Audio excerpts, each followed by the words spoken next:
Okay, so a lot of times students don't have experience building a resume. And so because of that, we wanted to extend ourselves as a resource. If a student is applying to a job that requires a resume, they can definitely reach out to us. There's a lot of resources online that give demonstrations and examples of resumes that they could look into. But it is important that a student know how to do that. And sometimes their own high schools provide it through their college and career center. But not every high school has that resource available to their students. So we also wanted to make sure that students knew they could reach out to us, and our information is going to be available in the last slide. The other thing is writing a cover letter. So the resume basically is like a list of experiences that you have that would make you qualified for that job. So you want to, if you're being asked to submit a resume, you're going to want to put your name, your contact information, and then list the qualifications that you have for the job and any prior experience that you have for the job that's related to it that could help you get the job. The cover letter is it's not going to be a list. It's going to be more of an actual letter telling the people why you're interested for the job, why you think you're qualified for the job, any details that you want to share with them, and just thanking them for their time in reviewing your application. And then finally, the interview.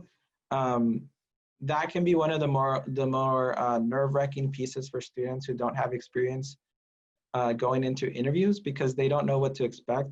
And just like for college scholarships that require interviews, job interviews are very, very important.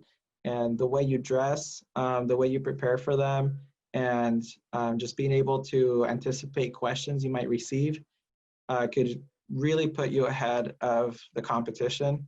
But a lot of times it also just depends on what job you're applying to. So you want to know what the people are looking for in a candidate.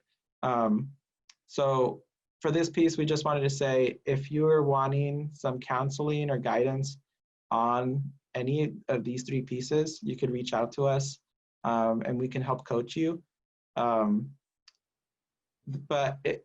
also just wanted to say there's a ton of resources online, even just on YouTube, that can help demonstrate what, if you're going to be working in an office setting, what proper attire would be for a male or female in an office setting. So personally, I don't know a lot for like women attire, but for men, it's very simple. A lot of times it's just dress pants, dress shoes, and a button-up shirt, like it's very simple and straightforward for men. For women, I think it's a little trickier on what's considered appropriate in the office. So maybe Jennifer could help with that piece. But yeah, it's really important that you know before going into that interview how to look the role for what you're looking for and how to present yourself in the best way possible. Yeah, that's pretty much all I had there.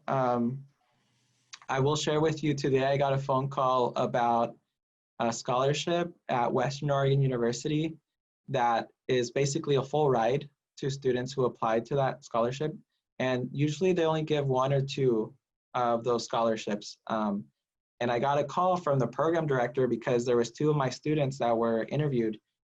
And she said, it's such a shame because I personally didn't know they actually got to the interview part. So I didn't have a chance to coach them or help them.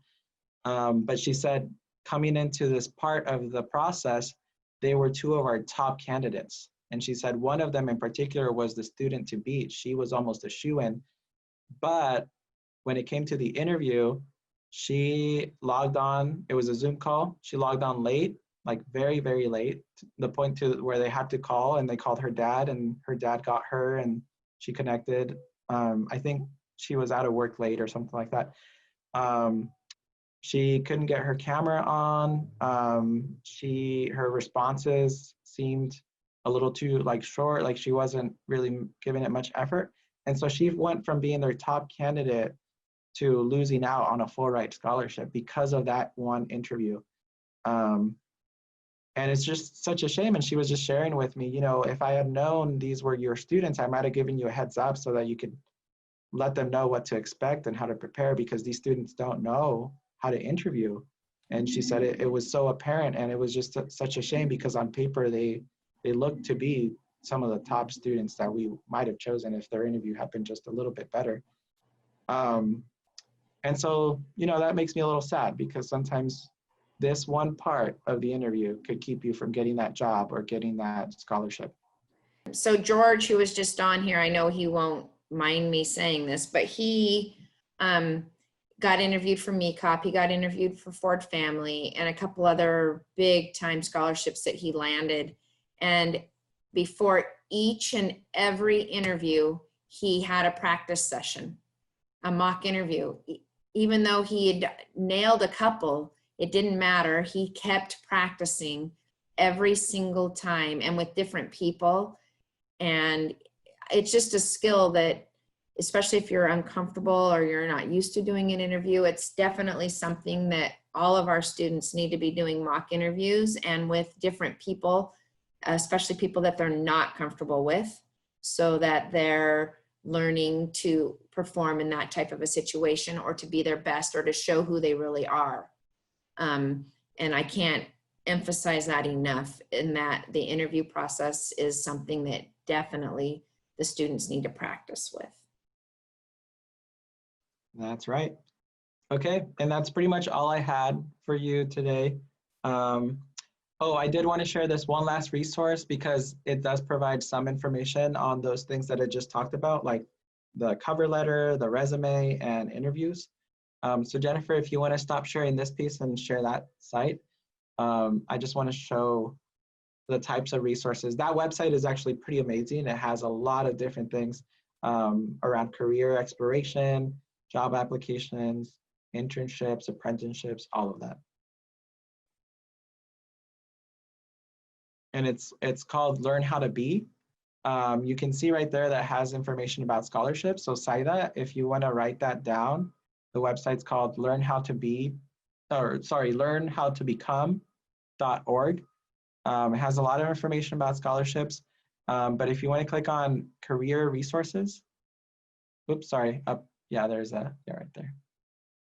And you scroll down, there you go, right there. So it has a couple different links to like examples on how to create your resume. It has search engines for jobs and apprenticeships, just a ton of really great resources for students and anyone in general, really. So I just wanted to recommend that one as one to check out. There's a lot of different sites online though, but this was one that I found that I really liked. And it's called learnhowtobecome.org.